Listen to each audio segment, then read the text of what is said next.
चल हो जा शुरू।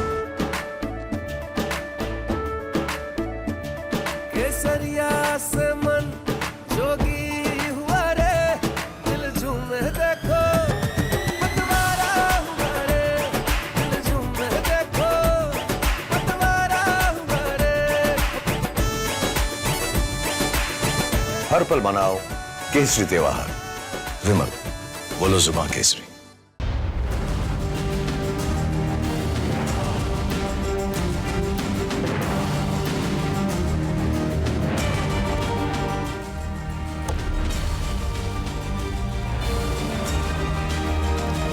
Welcome friends to the Sunday edition of This is Exclusive, in which we are going to bring to you two specific exclusives on two interesting stories. One, today is the anniversary of Kanishka bombings that took place on 23rd of June 1985. Over 300 Indian origin Canadian nationals lost their lives to a Khalistani act of terror. And ironically, we had Canadian Parliament holding a memorial just a few days back for someone who was a known Khalistani terrorist on their no-fly list. Obviously, there is a lot of geopolitics panning out on the issue, and we're going to join in by Terry Milewski, a veteran who has tracked Khalistani separatism from way back in 1980s. He's going to join us live from Canada.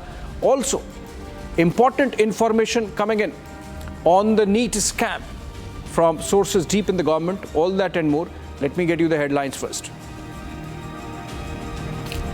Show presents cracking news of the hour.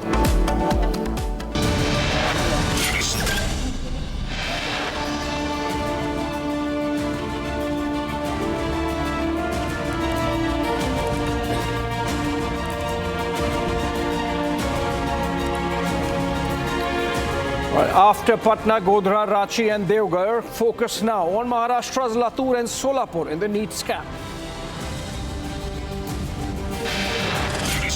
CBI registers FIR in connection with the alleged irregularities in the NEET undergraduate scam. Sources say the agency likely to take over the cases of paper leak registered in other states. Delhi CM Arvind Kejriwal files petition in the Supreme Court regarding the stay imposed on his bail. Suraj Ravanna's case transferred to CID. The JDS MLC was arrested after an FIR was registered against him over sexual assault.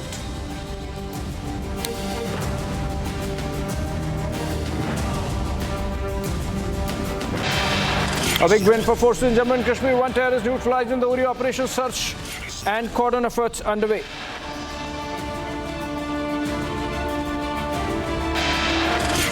India pays homage to the victims of the biggest aviation tragedy. Says will not tolerate terrorism. Others should also not.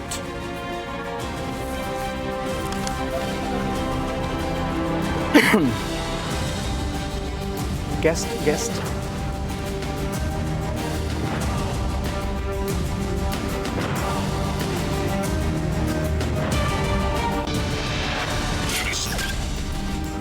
All right, it's been 39 years to the day of the Kanishka bombings, in which 329 lives, most of them Indian origin but Canadian nationals, they lost their lives when the Montreal-New Delhi Air India Flight 182, also called Kanishka, was bombed while landing or making its approach towards London. It blew up at 31,000 feet in the skies, and not all bodies were also recovered. It was a case of Khalistani terrorists carrying out that bombing.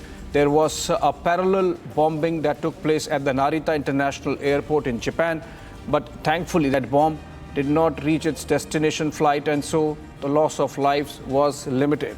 That was a huge act of international terrorism, but since then we have seen a lot of indulgence with the same Khalistani separatist sentiment happening in Canada by the establishment there.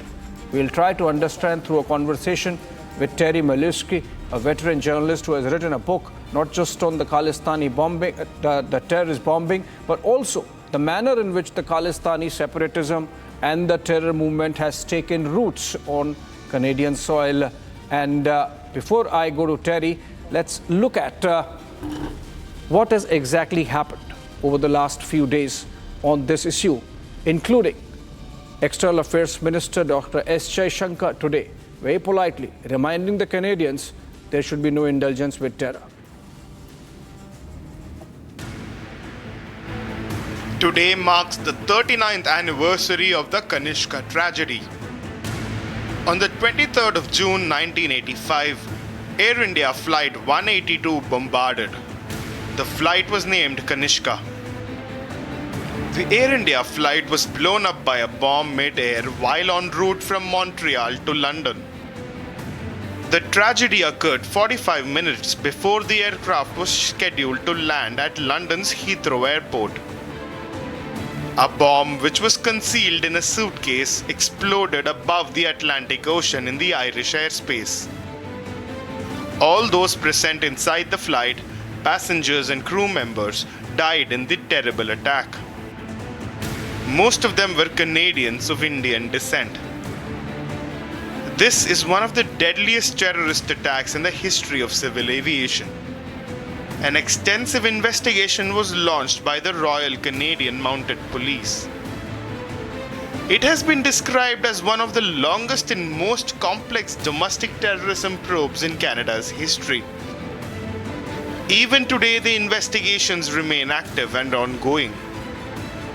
Leader of the Babar Khalsa Talwinder Singh Parmar and Inderjit Singh Riat were arrested. Parmat was later released due to lack of evidence, while Riat pleaded guilty in the case. Taking to social media platform X, External Affairs Minister Dr. S. Jaishankar paid tribute to the victims. He said that the Kanishka tragedy is a reminder why terrorism should never be tolerated.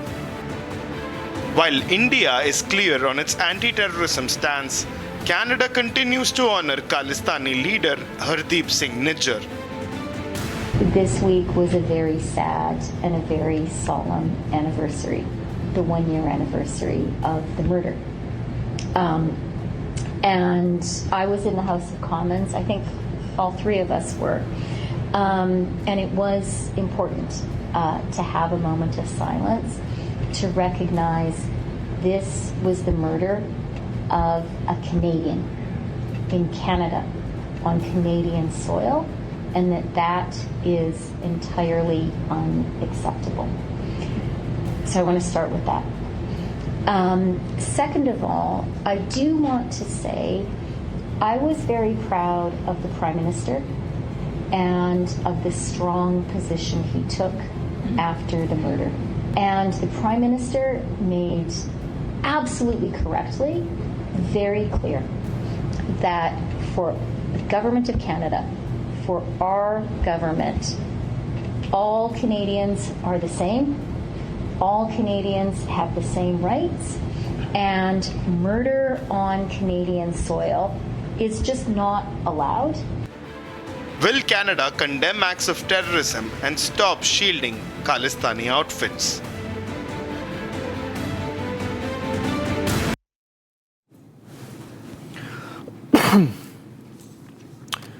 All right, welcome back, friends. And Terry Milewski joins us for the benefit of viewers. Let me tell you that he's a veteran who has been in the profession for 4 decades and more. In fact, he interviewed Prime Minister Indira Gandhi way back in 1976.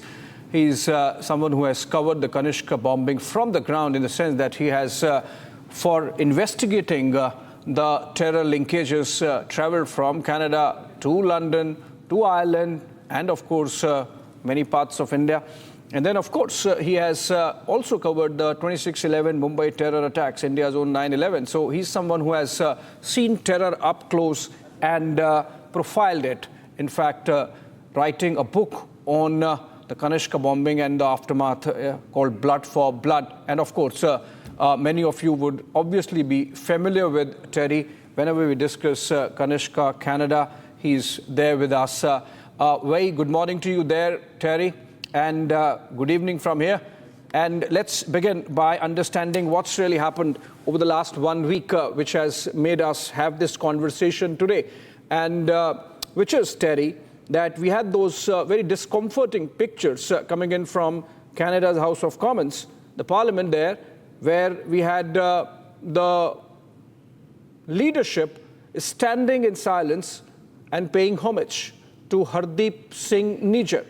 So far as India is concerned, he was a Khalistani separatist and was on our list, also, of course, on the Canadian list, no-fly list. What's really happening? Those were very discomforting pictures, Terry. You're putting it very mildly. It was appalling to see the political leadership in Canada unite around this idea. All parties were involved. They had a quiet little meeting, off camera, to agree that they would have this moment of silence for Mr. Nijjar. And there was no public debate about it. Nobody was, you can't sort of find a television clip of any of these politicians saying anything good about Mr. Nijjar, but they snuck it through almost at dead of night, had this moment of silence, and of course everyone was appalled because there are bigger things to be concerned about, and this was sort of a national disgrace, really, which Indians were bound to notice, and particularly when relations are already at a low ebb, to put it mildly, between India and Canada, and this would only make things worse. And of course, it did make things worse. There are a couple of aspects to this, though. That's not the only embarrassing thing to happen in Canada lately. In the past week, just yesterday, for example, the head of the Voice of Sikhs for Justice, which is running a referendum campaign, as you know, on Sikh independence, Gopatwant Singh Pannoon tweeted a most objectionable, even creepy announcement that he would be funding an investigation into, and I quote, India's role in the Kanishka bombing. Now, as you know, India had no role in the Kanishka bombing, and the authorship of that bombing, Talvinder Parmar, you've already mentioned. This is proven in court multiple times. This is hard evidence. This is not speculation. We know what the evidence is, and it convinced 3 separate criminal trials and the judicial inquiry that Parmar was the mastermind of that bombing. Nevertheless, Mr. Pannoon of Sikhs for Justice is saying that they are now allegedly leading the way in sympathy for the victims of the bombing. They are going to find out the real villains, who, of course, he says are the Indian government. They did the bombing. It's absurd. Canada continues to disgrace itself on this file by letting these things happen. It's just intolerable. Terry, but you know, it goes beyond just being absurd. There has to be some rule of law, right? And there's a lot of pontification on that. You said 3 criminal trials and a jury finding Talvinder Singh Parmar responsible. And yet, if Pannu is able to use the pictures of Parmar and talk about a referendum using those posters, and the fact that Pannu is a Canadian citizen, shouldn't the law be kicking in? Shouldn't the agencies be taking note of it? After all, those who were killed in Kanishka bombings were Canadian citizens. Indeed, you're right about that, but I differ with you on this one point, that that it's enough that India should disapprove, that we should somehow ban people saying, uttering political speech, expressing a political opinion. Mr. Pannoon, in Canadian law, is free to make a fool of himself and to say these outrageous things as long as he's not committing any act of violence. Although you could argue that he's encouraging and endorsing acts of violence, I would endorse that argument. Nevertheless, it's not a slam dunk case in Canadian law. The problem is that the rest of us also have freedom of speech, but we don't use it. Canadian politicians don't use their freedom of speech to say, I'm not coming to your Vaisakhi parade if you're going to display pictures glorifying the Air India bomber, the worst mass murderer in Canadian history, Talvinder Singh Parmar, which they do routinely. They put a giant life-size picture of him up on the outside of an important Gurdwara in Surrey, British Columbia. He's regarded as a hero. and we let them get away with it. We don't say anything about it. It's easier to say ban them, lock them up, throw them in jail. No, that's not necessarily the answer. The answer to me is for politicians to show some spine for once and say, no, we're not going to put up with this. We're not coming to your parades. We're not going to try to pander for your votes come election time. No, Terry, but it seems something has happened. You know, earlier we had, when the Niger episode came out, for example, your leader of opposition, Pierre Poilievre, he took a little nuanced position. So he was not sort of buying the government's point, lock, stock and barrel. But then on the day that moment of silence was observed in Parliament, I believe he was there in the House. So it seems something has happened. You think some nudge has come from the United States and hence it's more like a geopolitical game? Because I don't remember last time when for a terrorist the Canadian Parliament held a moment of silence before this. I wish that I could say that Canadian politicians were astute enough to be playing some deep, dark geopolitical game, as you put it. No, they don't know what they're talking about. They are incurious and they are ignorant about the history of the Khalistani movement. They don't realize what really happened in 1984, 85. The deputy leader of the Conservative Party, which you rightly mentioned, because although the focus is on Mr. Trudeau, of course, because he's in power now, the other parties are just as much to blame if they get a crack at a time in power.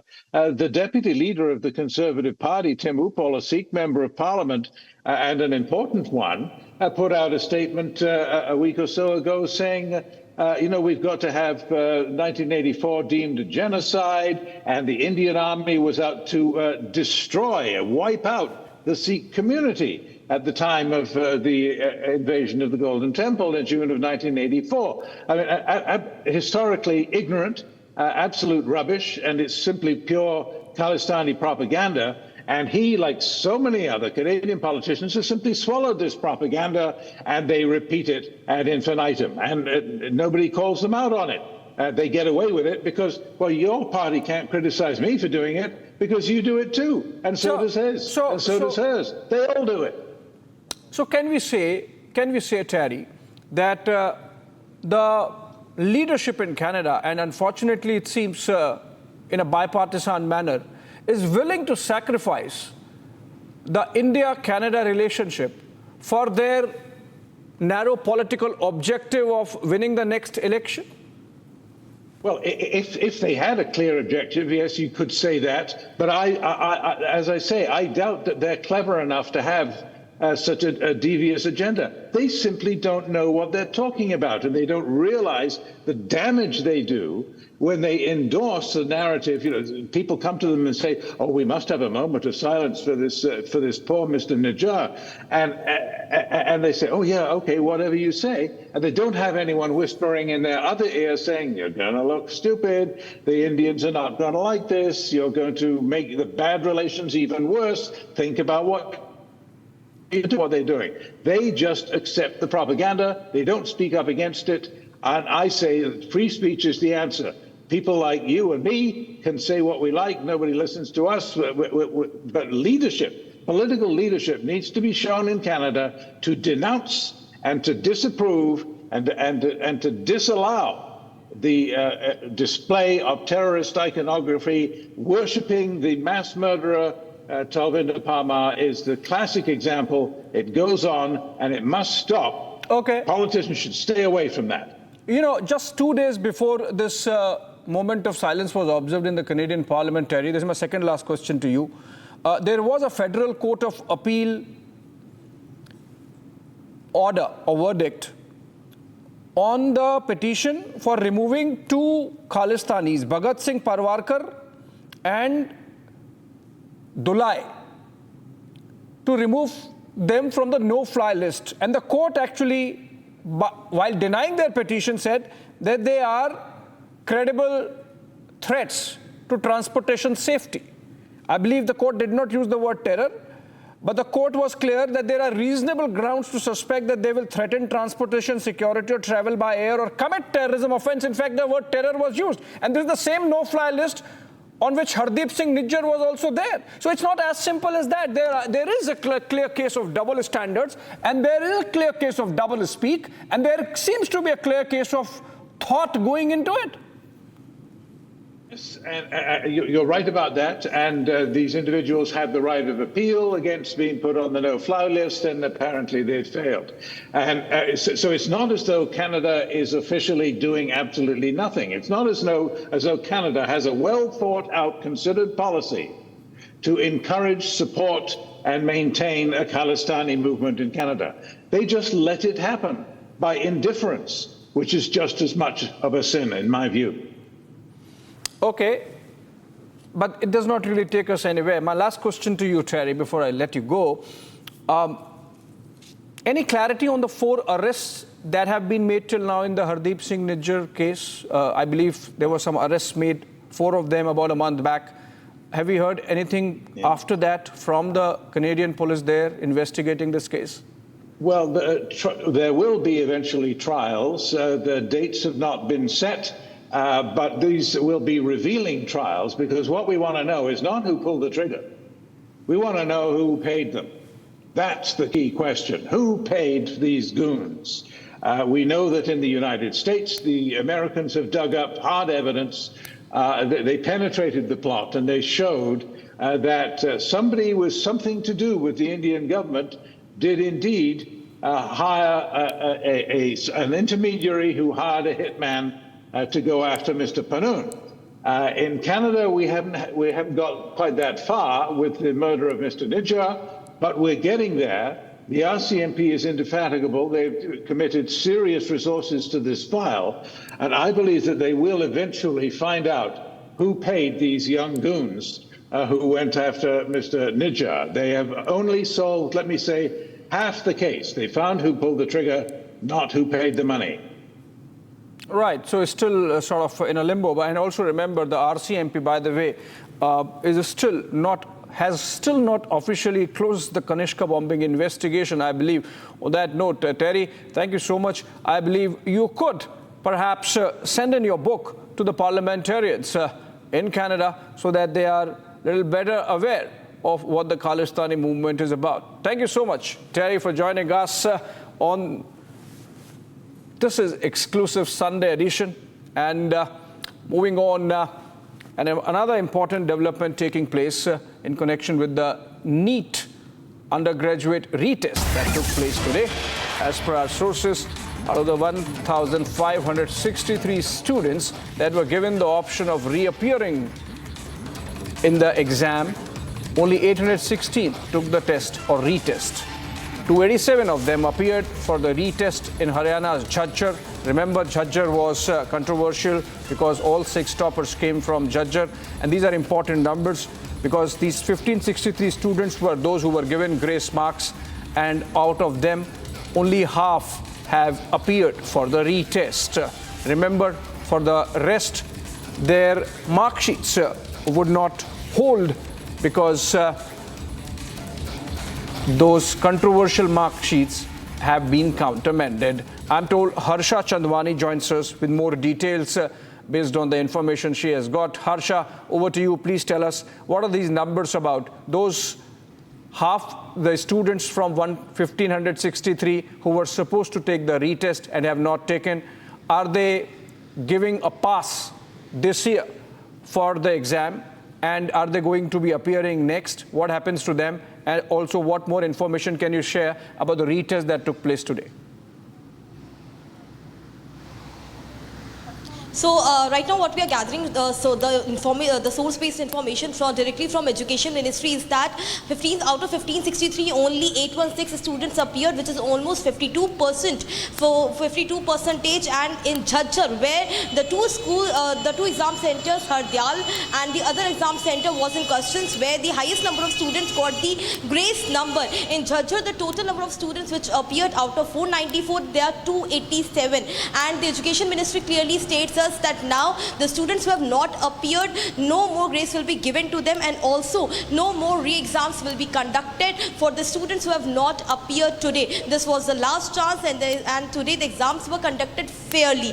We are also getting to know that all over India, total 63 students have been given show cause notice and also will be debarred from giving the future NEET exams. In future, they will not be allowed, and 17 students are from Bihar, 30 students are from Godhra.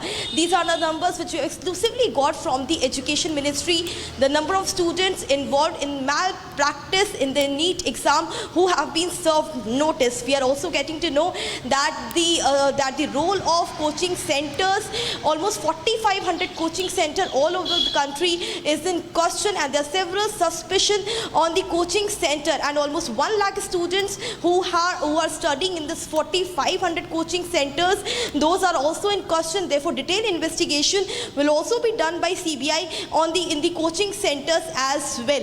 Right now, we have got to know that new NTA DG has taken the charge, and soon the new dates for the NEET PG and the UGC NET exams will be declared. Today he has taken the charge, but yes, Education Ministry clearly states that it was the failure of NTA ex-DG Subodh Kumar which led to this entire NEET fiasco. We also got to know that the grace marks should not have been given. Instead, in the exam centers, the extra time limits should have been given, and it was the grace marks because of which the entire chaos and fiasco took place. And this is the reason why the NTA ex-DG Subodh Kumar has taken the entire responsibility, and the ministry has sacked him, and now the new DG, NTA DG, has taken charge, while the entire Education Ministry is waiting for the CBI investigation to be completed. But right now the CBI team is in Bihar and they're investigating the deep roots of this entire nexus. Okay, back to you. Harsha, last question, quick reply.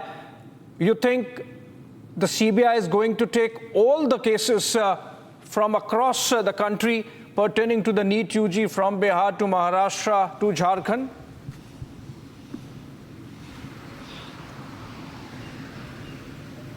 So we have got to know through the Education Ministry that majorly the places where this entire paper leak has come out from, where the malpractices initially started, the Godhra, Haryana and Bihar. Majorly the investigation will roll out from those places, and also around these coaching centers whose role will be questioned. But the entire country, whether CBI is going to investigate, those things are yet not revealed by Education Ministry, but we have to wait and watch exactly what will happen and how the investigation proceeds, because right now Education Ministry is tight-lipped on how and where the investigation has proceeded till now. Back to you. Okay, thank you so much, Harsha, with those developments on the NEET scam investigation, which the CBI is picking the threads off. In fact, the CBI team, as we speak, has already traveled to Patna, effectively the epicenter of the NEET undergraduate paper leak scam. And from there on, of course, we believe the agency would be traveling to other states as well and then carrying the investigation further. On that note, we come to an end of this exclusive Sunday edition, but our NEET scam coverage continues on the other side.